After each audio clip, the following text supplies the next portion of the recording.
If someone told me a month back that I had the power to make a difference in the world, I would have laughed it off as a joke.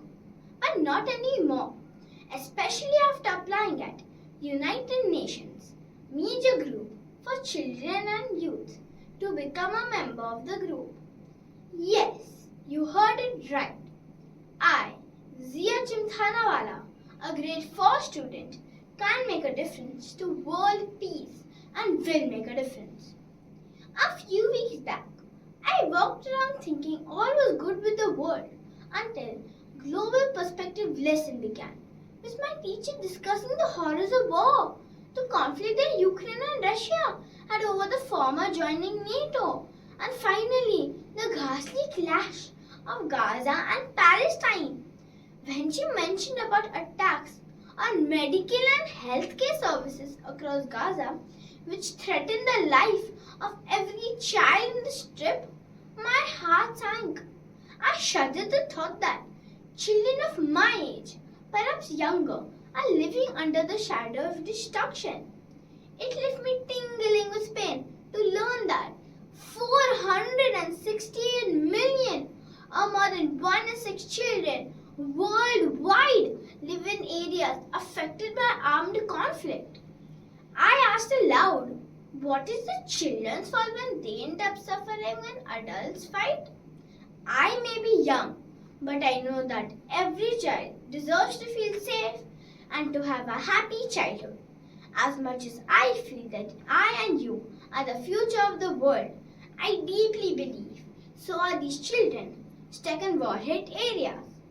My freedom of thought and wild imaginations foster my creativity, love for daydreaming and manifestation of the future. Imagine what we would manifest if we had a childhood full of horrors of blood and bone. These children are our friends and a team for building a better and brighter tomorrow. I take inspiration today from 2 great personalities who made a positive difference to the world. Firstly, I want to mention Eleanor Roosevelt. She was the longest serving First Lady of the United States. But that's not a true introduction.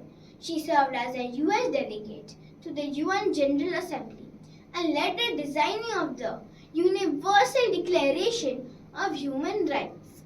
She inspires me by embodying the virtues of women empowerment and then directing it into societal changes. When I read about her and speak about her, I am reassured that my trust with this daunting task of wanting the world to be a safer place for all children will see light and life. My next big inspiration is Sir Nicholas Winton, a little unconventional, one may say. He was no army general, no prime minister, no bureaucrat, just a compassionate man with a plan. One on Christmas in 1938, instead of going for a skiing holiday to Switzerland, he visited his friend Martin Blake in Prague, who apprised him of the ghastly state of Jewish immigrant families.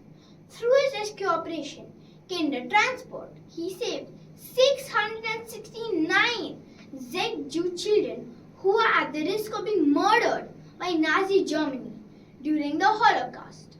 He worked relentlessly to legally bring these oppressed children from conflict zones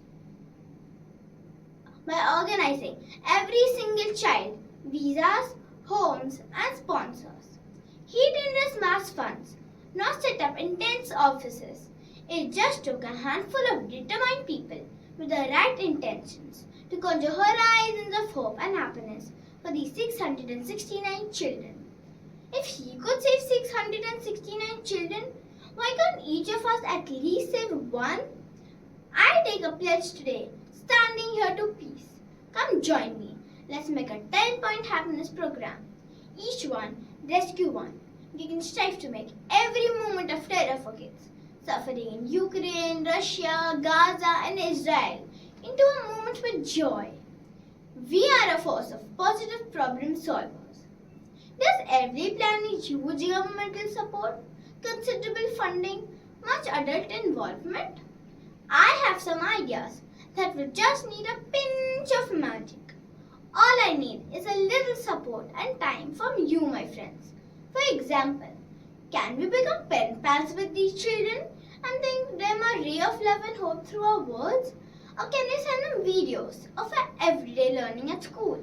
Or can we send them study plans for easy subjects? Can we get on short calls and read to them all the lovely books we have? In my bid to do something for these children affected by conflict, I came across UNMGCY, which is a space for children and youth to contribute to and engage in certain policies and processes at the United Nations. I have applied for becoming its member as I strongly believe that I can embark on a journey of impact and make a difference to my peers living in conflict zones. It's now time to cut through all the barriers of bureaucrats and draw our own plan with all heart and all grit. Let us make a difference to world peace. I believe I can. What about you?